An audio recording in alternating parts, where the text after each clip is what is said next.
Hello everyone, today I'm making sourdough pita bread in the oven. Last time I shared with you that how I made on the stove.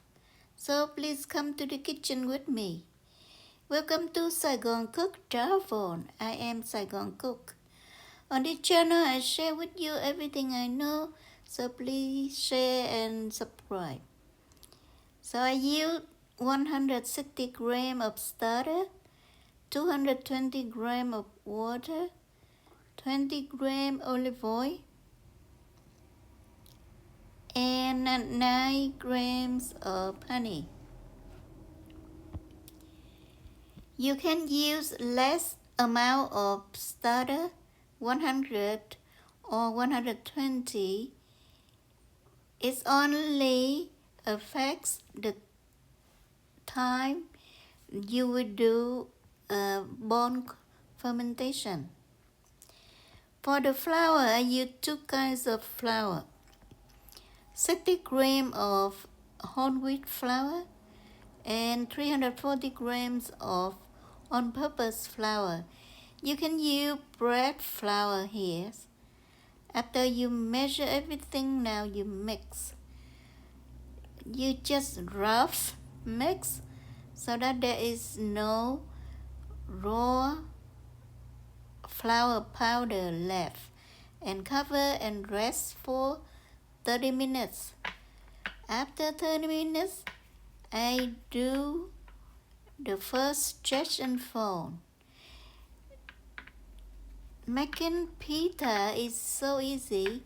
You don't need to do 4 sets of stretch and fold like you do normally with sourdough bread. I just did twice. So this is first stretch and fold. After I'm done, I cover and let it rest and do the second time.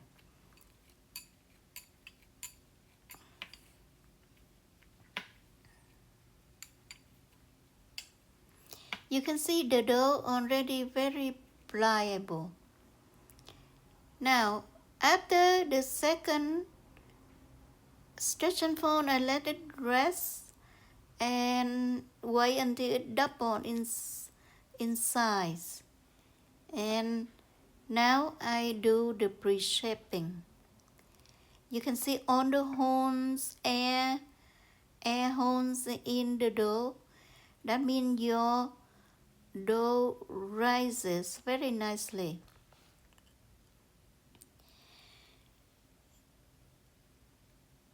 I dump my dough on the counter and I will divide the dough. It depends on your choice.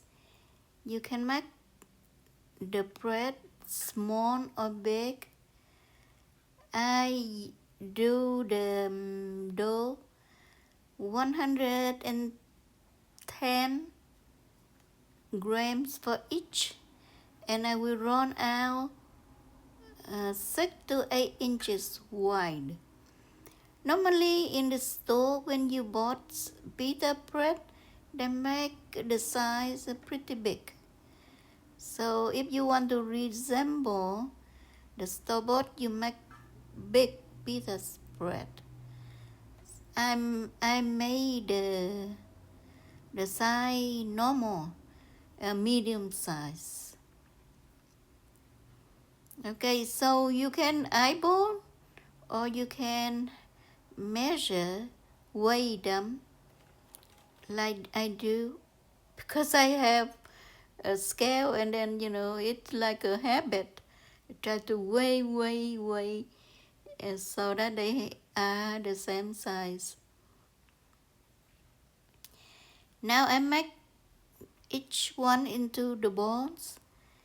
Very careful enclose them, because later when you roll them out and you bake, if there is holes, they won't pop, or if they pop, they will collapse. just like so. And then this is my 9 pieces, and cover and let it rest for 30 minutes.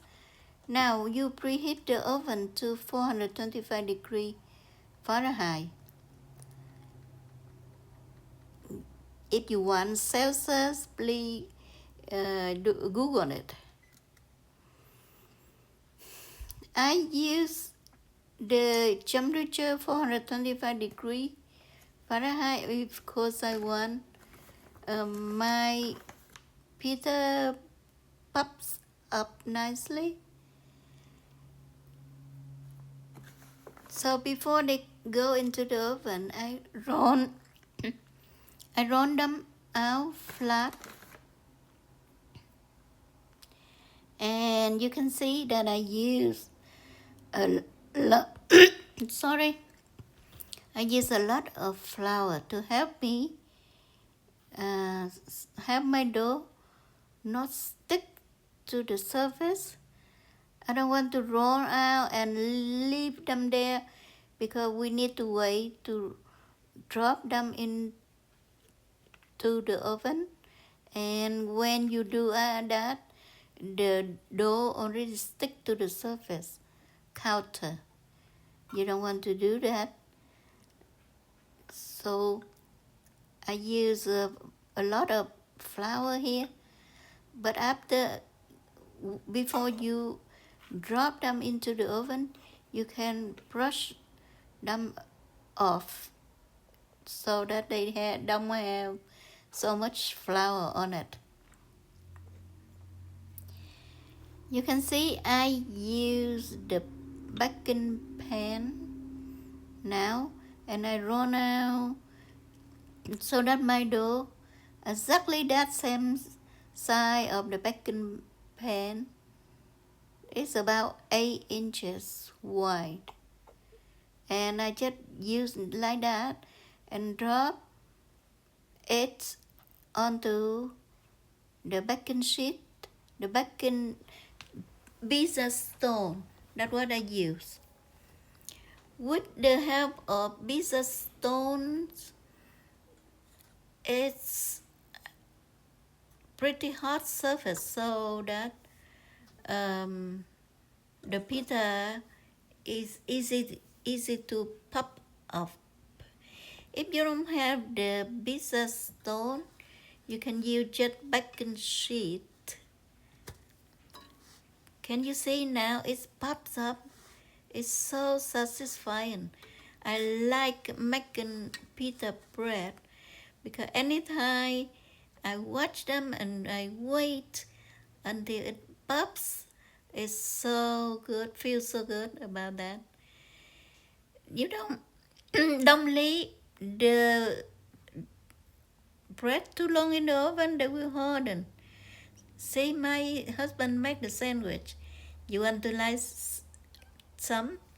Thank you for watching. Bye bye.